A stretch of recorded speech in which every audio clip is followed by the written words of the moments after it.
Clip number 452۔ اس clip میں آپ سورہ توبہ کی آیت نمبر 75 سے 77 تک کی تلاوت، ترجمہ، تفسیر قرآن صراط الجنان سماعت فرمائیں گے۔ بسم اللہ الرحمن الرحیم۔ ترجمہ، اللہ کے نام سے شروع جو نہایت مہربان رحمت والا ہے۔ وَمِنْهُمْ مَنْ عَاهَدَ اللَّهَ لَئِنْ آتَانَا مِنْ فَضْلِهِ لَنَصَّدَّقَنَّ وَلَنَكُونَنَّ مِنَ الصَّالِحِينَ فَلَمَّا آتَاهُم مِّن فَضْلِهِ بَخِلُوا بِهِ وَتَوَلَّوْا وَهُم مُّعْرِضُونَ۔ ترجمہ، اور ان میں کچھ وہ ہیں جنہوں نے اللہ سے عہد کیا ہوا ہے کہ اگر اللہ ہمیں اپنے فضل سے دے گا تو ہم ضرور صدقہ دیں گے اور ہم ضرور صالحین میں سے ہو جائیں گے۔ پھر جب اللہ نے انہیں اپنے فضل سے عطا فرمایا تو اس میں بخل کرنے لگے اور منہ پھیر کر پلٹ گئے۔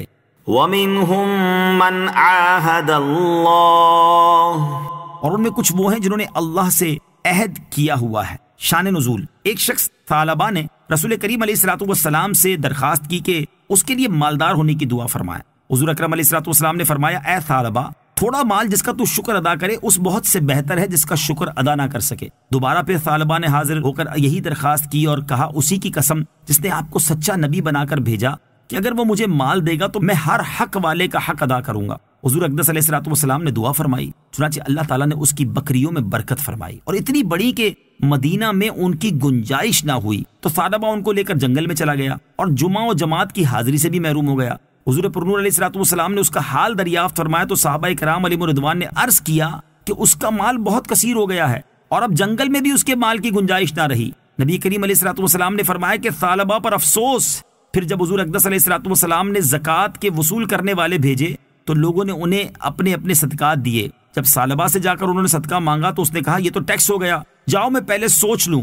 جب یہ لوگ رسول کریم علیہ الصلوۃ والسلام کی خدمت میں واپس آئے تو آپ علیہ الصلوۃ والسلام نے ان کے کچھ عرض کرنے سے قبل 2 مرتبہ فرمایا، ثعلبہ پر افسوس۔ اس کے بعد یہ آیت نازل ہوئی۔ پھر ثعلبہ صدقہ لے کر حاضر ہوا تو سرور دو عالم علیہ الصلوۃ والسلام نے فرمایا، اللہ تعالیٰ نے مجھے اس کے قبول فرمانے کی ممانعت فرما دی۔ وہ اپنے سر پر خاک ڈال کر واپس ہوا۔ پھر اس صدقے کو خلافت صدیقی میں حضرت ابوبکر رضی اللہ تعالیٰ عنہ کے پاس لایا تو انہوں نے بھی اسے قبول نہ فرمایا۔ پھر خلافت فاروقی میں حضرت عمر رضی اللہ تعالیٰ عنہ کے پاس لایا، انہوں نے بھی قبول نہ فرمایا، اور خلافت عثمانی میں یہ شخص ہلاک ہو گیا۔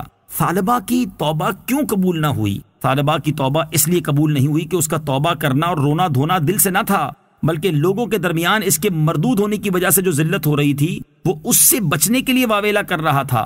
تو چونکہ توبہ صدق کے دل سے نہ تھی اس لیے مقبول نہ ہوئی۔ فَأَعْقَبَهُمْ نِفَاقًا فِي قُلُوبِهِمْ إِلَى يَوْمِ يَلْقَوْنَهُ بِمَا أَخْلَفُوا اللَّهَ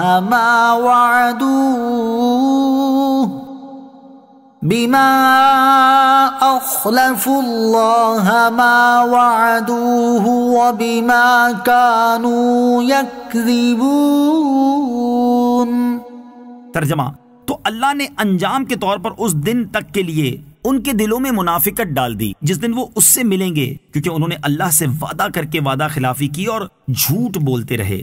فَأَعْقَبَهُمْ نِفَاقًا فِي قُلُوبِهِمْ، تو اللہ نے انجام کے طور پر ان کے دلوں میں منافقت ڈال دی۔ امام فخر الدین رازی رحمۃ اللہ تعالی علیہ فرماتے ہیں کہ اس آیت سے ثابت ہوتا ہے کہ عہد شکنی اور وعدہ خلافی سے نفاق پیدا ہوتا ہے، تو مسلمان پر لازم ہے کہ ان باتوں سے احتراز کرے اور عہد پورا کرنے اور وعدہ وفا کرنے میں پوری کوشش کرے۔ حضرت ابو ہریرہ رضی اللہ تعالیٰ عنہ سے روایت ہے اور یہ بخاری شریف کی حدیث ہے کہ نبی کریم علیہ الصلوۃ والسلام نے ارشاد فرمایا، منافق کی 3 نشانیاں ہیں، جب بات کرے جھوٹ بولے، جب وعدہ کرے خلاف کرے، جب اس کے پاس امانت رکھی جائے خیانت کرے۔ آیت فَأَعْقَبَهُمْ نِفَاقًا فِي قُلُوبِهِمْ سے حاصل ہونے والی معلومات۔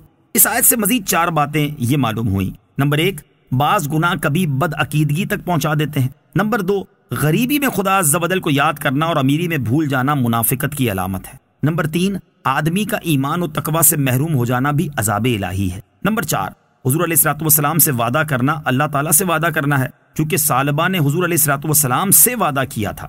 صلو علی الحبیب صلی اللہ تعالی علی محمد صلی اللہ تعالی علیہ وسلم۔ مجھے اپنی اور ساری دنیا کی لوگوں کی اصلاح کی کوشش کرنی ہے انشاءاللہ عز و جل۔